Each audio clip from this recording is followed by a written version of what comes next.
Hello everyone, मैं हूं advocate Rahul Mishra और आज की वीडियो में आप सभी का स्वागत है। आज की वीडियो में हम लोग समझने की कोशिश करेंगे कि अगर आपके ऊपर फॉल्स रेप केसेस लग गए हैं, यानी कि 376 का मुकदमा झूठा आपके ऊपर दर्ज करा दिया गया है, तो ऐसी कंडीशन में आपको एंटीसिपेटरी बेल के लिए जाना चाहिए, अग्रिम जमानत के लिए, या एफआईआर क्वेशिंग में ही जाना चाहिए। दोनों में से कौन सा बेहतर होगा आपके लिए, आज मैं आप लोगों को यही डिटेल में बताने की कोशिश करूंगा। लेकिन उससे पहले मेरी हर बार की तरह आप लोगों से रिक्वेस्ट है कि अगर आप लोग चैनल पर नए हैं या पहली बार आ रहे हैं, अभी तक आप लोगों ने इसे सब्सक्राइब नहीं किया, तो प्लीज सब्सक्राइब करिएगा। और अगर आप मुझसे पर्सनली बात करना चाहते हैं, लखनऊ, दिल्ली, इलाहाबाद में आप मुझसे मुलाकात करना चाहते हैं, तो अपनी अपॉइंटमेंट शेड्यूल कराकर आप मुझसे मिलने आ सकते हैं। नंबर आपको डिस्क्रिप्शन में मिल जाएगा। देखिए, हम लोग वीडियो स्टार्ट करूं। देखिए दोस्तों, जब भी फॉल्स 498A का मुकदमा हो या 376 का मुकदमा हो, कोई भी मुकदमा क्यों दर्ज कराया जाता है? वो इसलिए दर्ज कराया जाता है ताकि आपके ऊपर प्रेशर क्रिएट किया जा सके। अब मान लीजिए आपका किसी से प्रॉपर्टी का विवाद चल रहा है और उससे आपका सेटलमेंट नहीं हो रहा है, वो अगला पार्टी आपको सेटल करना चाहता है लेकिन आप सेटलमेंट करने के लिए रेडी नहीं है, तभी झूठे मुकदमे दर्ज कराए जाते हैं, वो चाहे 376 का हो या कोई अन्य मुकदमा हो। ठीक है, जब वो आपके ऊपर झूठे केसेस दर्ज करा देगा, वो भी कॉग्निजेबल ऑफेंस के, तब आपके ऊपर प्रेशर क्रिएट होगा, आप सेटलमेंट करने के लिए तैयार हो जाओगे।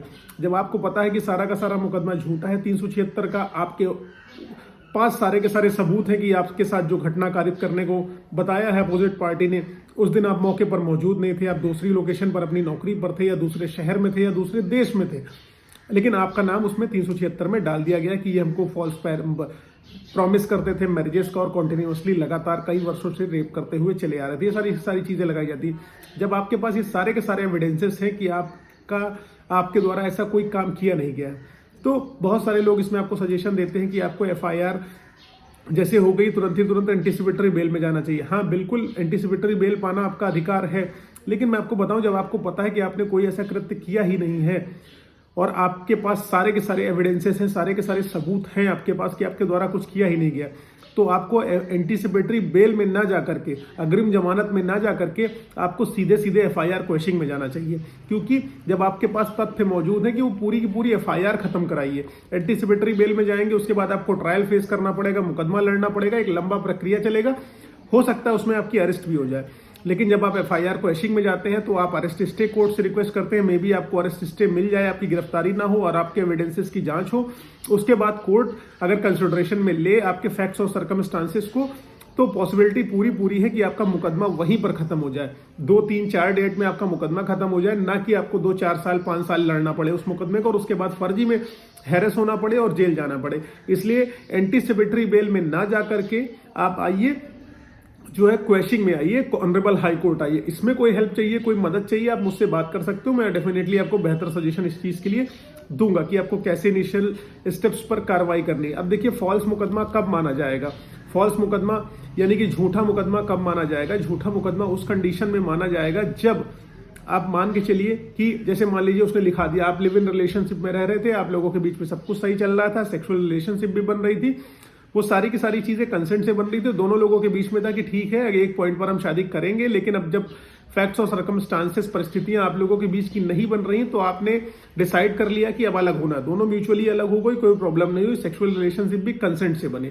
ठीक, अब यहां पर लड़की को पता चलता है कि ऑल ऑफ सडन आपकी नौकरी लग गई है और उसको फिर ये लगता है अगर इसकी नौकरी लग गई, गवर्नमेंट जॉब लग गई है, इस कंडीशन में अब तो इसके पास पैसा मोटा आ जाएगा, तो मुझे इससे नेगोशिएशन करना चाहिए, पैसे लेने चाहिए, इसलिए फिर फॉल्स प्रॉमिस टू मैरी का जो है मुकदमा दर्ज कराया जाता है, फिर आपको डराया जाता है। और आप लड़के हो, आप जानते हो, आप किसी नौकरी में मिलट से आप दरोगा हो मौके पर, ठीक है, फिर ये आपके ऊपर किसी ने, लड़की ने चार्जेस लगा दिए कि मेरे साथ इन्होंने सेक्सुअल रिलेशनशिप किया और फॉल्स मैरिज टू प्रॉमिस किया। इस कंडीशन में फिर क्या हो जाएगा? पेपरबाजी हो जाएगी, पेपर में आपका नाम पब्लिश हो जाएगा, आपकी इंसल्ट हो जाएगी, डेफेमेशन हो जाएगी, अरेस्ट से बचने के लिए आप भागते रहेंगे, मेंटल टॉर्चर होगा, फिजिकल टॉर्चर होगा, फाइनेंशियल टॉर्चर होगा, हर तरीके से आप जो है इसमें हैरेस रहेंगे। तो जैसे ही फॉल्स केस हो रहा है तो आपको इन चीजों को ध्यान रखना है कि कोर्ट में आपको क्या साबित करना है। कोर्ट में अगर आप ये सारी की चीजें साबित कर ले गए तो आप सेफ हो जाएंगे। कैसे फॉल्स साबित करना है आपको?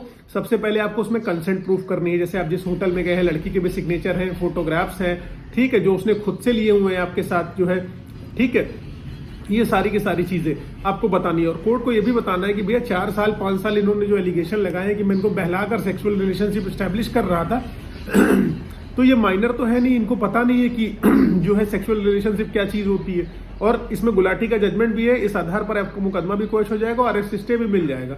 ठीक है, अब सबसे इंपॉर्टेंट चीज है prevention is better than cure. आपको अपने आप को प्रिवेंट करना है। आप अगर अपनी प्रिवेंशन कर ले जाते हैं तो आप अपने आप को सेव कर ले जाएंगे, वरना आप बहुत हैरेस होने वाले हैं, ये ध्यान रखिएगा।